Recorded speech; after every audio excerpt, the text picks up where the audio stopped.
નમસ્કાર દર્શક મિત્રો, વેલકમ ટુ જન સમૃદ્ધિ ન્યૂઝ। તો ચાલો હવે નિહાળીએ આજના મુખ્ય સમાચાર। પૂર્વ ઝોન એસ્ટેટ વિભાગમાં ભય વિનાનો ચાલતો ખુલ્લેઆમ ભ્રષ્ટાચાર। વિરાટનગર વોર્ડમાં શેડ નંબર 20 ઘનશ્યામ એસ્ટેટમાં સીલ તોડી ગેરકાયદેસર બાંધકામ પરિપૂર્ણ થવા છતાં વોર્ડ ઇન્સ્પેક્ટરની ફરજ પ્રત્યેની ભૂંડી ભૂમિકા।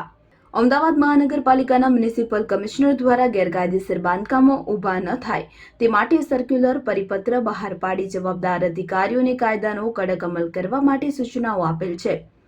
તેમ છતાં જવાબદાર અધિકારીઓ મ્યુનિસિપલ કમિશનરના સર્ક્યુલર પરિપત્ર અને આદેશોનો ખુલ્લેઆમ ભંગ કરી રહ્યા છે। છતાં ઝોનના ડેપ્યુટી મ્યુનિસિપલ કમિશનર મુખ પ્રેક્ષકની ભૂમિકા ભજવતા નજરે પડી રહ્યા છે।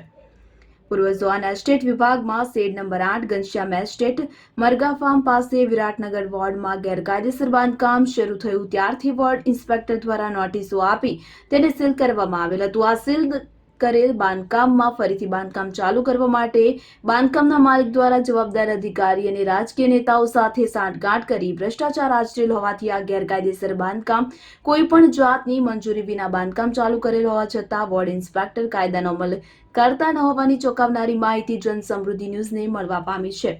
કહેવાય છે કે આ બાંધકામને ડિમોલેશન નહીં કરવા માટે જવાબદાર અધિકારીઓ દ્વારા લાખોનો વહીવટ કરેલ હોવાનું પણ ચર્ચાઈ રહ્યું છે।